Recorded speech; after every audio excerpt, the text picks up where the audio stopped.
Fala galerinha, então, tudo certo com vocês? Eu sou a Prof. Dani e na aula de hoje nós vamos falar um pouquinho mais sobre as leis de Newton. Roda a vinheta.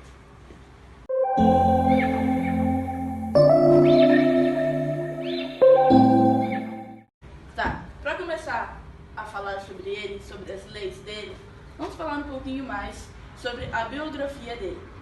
Então, Isaac Newton nasceu em Londres no ano de 1643 e faleceu no ano de 1727. Ele estudou diversos assuntos, ele era muito curioso sobre tudo, mas os principais assuntos dele envolviam ciência, química, física, mecânica e matemática.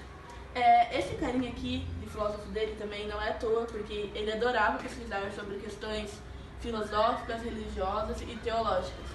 Ele adorava pesquisar também sobre o Apocalipse. Outra coisa interessante sobre ele também é que ele trabalhava como professor na Universidade de Cambridge. E durante, na época de 1665, teve uma peste em toda a Europa. E então a universidade teve que fechar e ele passou uma parte da vida dele trabalhando em casa. E esse trabalho em casa todo gerou em diversas leis, que são uma delas a gente vai aprender agora. Tá, então agora vamos falar um pouquinho sobre a primeira lei de Newton, também conhecida como lei da inércia. Então, o que diz essa primeira lei? Diz que a tendência dos corpos, quando nenhuma força é exercida sobre eles, é permanecer em seu estado natural, ou seja, repouso ou movimento retilíneo uniforme. Como assim? Então, por exemplo, essa cadeira ela está parada, concordo? E se nenhuma força for exercida sobre ela, ela vai continuar parada. Mas se eu pegar a cadeira, ela vai se movimentar, olha só que incrível.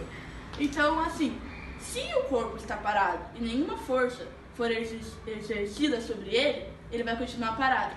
Mas se o corpo está em movimento, o cara está viajando com a família dele e por algum motivo ele teve que frear. Quando ele freou, a tendência dos corpos dentro do carro é permanecer em movimento, porque o carro está em movimento. Esse sinal, que vocês ouviram no fundo agora, não indica o final da aula, porque ainda temos que falar mais sobre duas leis e os exercícios. Muito bom.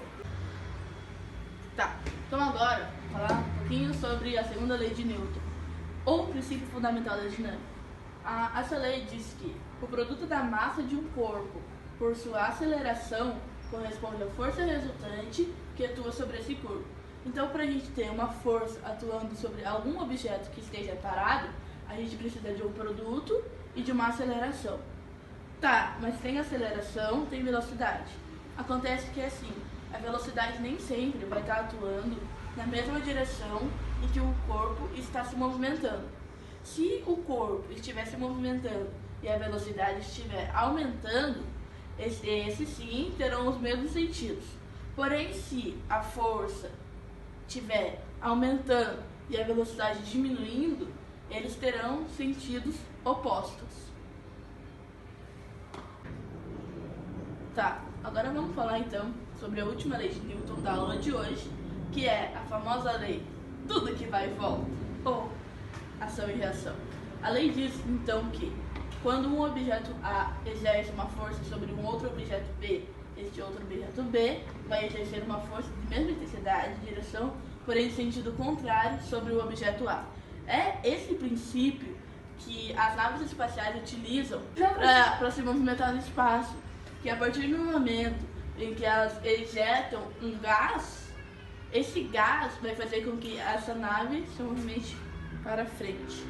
Agora então, nós vamos pegar um pouquinho dos exercícios sobre as primeiras, a segunda e a terceira. Tá? Então, agora, o primeiro exercício é sobre a primeira lei de Newton.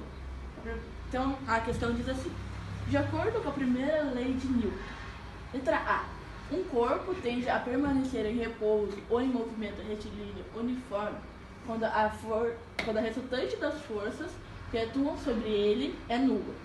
Letra B, um corpo permanece em movimento apenas enquanto houver uma força atuando sobre ele. Letra C, quando a resultante das forças que atuam sobre um corpo é igual a zero, esse corpo pode estar somente em repouso. Letra D, a inércia de um objeto independe da sua massa. Letra E, uma partícula tende a permanecer em aceleração constante. Então, essa questão é sobre a primeira lei de Newton, que foi aprendida no comecinho do vídeo. E a primeira lei de Newton diz então que um corpo tende a permanecer em repouso ou movimento retilíneo uniforme quando a resultante das forças que atuam sobre ele é nula. Então, a resposta certa para essa questão aqui é a letra A. Agora sobre a segunda lei de Newton. Então, a segunda lei diz assim, segunda questão. Em um acidente de carro de 1.200 kg e velocidade de 162 km por hora, chocou-se com um muro e gastou 0,3 segundos para parar. Mais alternativa que indica a comparação correta entre o peso do carro e a força considerada constante que atua sobre o veículo em virtude da colisão. Então agora aqui essa questãozinha é de cálculo. Então, para início de conversa, a gente vai ter que converter os quilômetros por hora em metros por segundo. Então a gente vai pegar o 162, dividir por 3,6, o resultado dá 45, que vai ser o que a gente vai utilizar para fazer o resto da conta. Ali na questão diz que não diz a velocidade final, então a gente vai considerar a velocidade final como zero. E a velocidade inicial ele passou, que é 45, onde que ele... Aqui. Ele passou aqui, que é 45, né? Que a gente fez a conta, certinho? Então a gente vai pegar agora a fórmula que a gente vai aprender mais pra frente. E a fórmula diz assim, a fórmula é V igual a V0 mais A vezes T. V é a velocidade final, então a gente considera zero, V0 é... Então tá, agora essa segunda questão sobre a primeira lei de Newton, fala que é assim. Baseando-se na primeira lei de Newton, assinale a alternativa correta. A.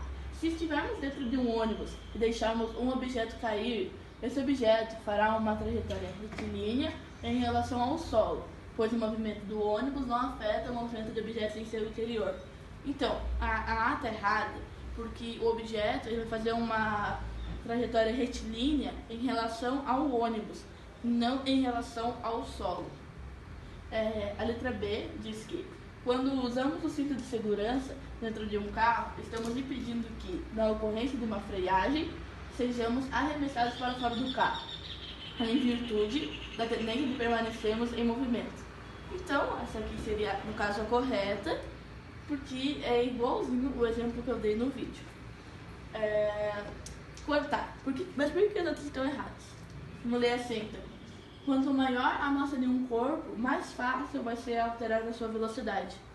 Está claro que está errado, porque quanto maior o corpo, mais difícil vai ser você exercer uma força sobre ele. Letra D. O estado de repouso e de movimento retilíneo independem do referencial adotado. Bom, isso depende do referencial que você vai ter, então é por isso que está errado. Beleza.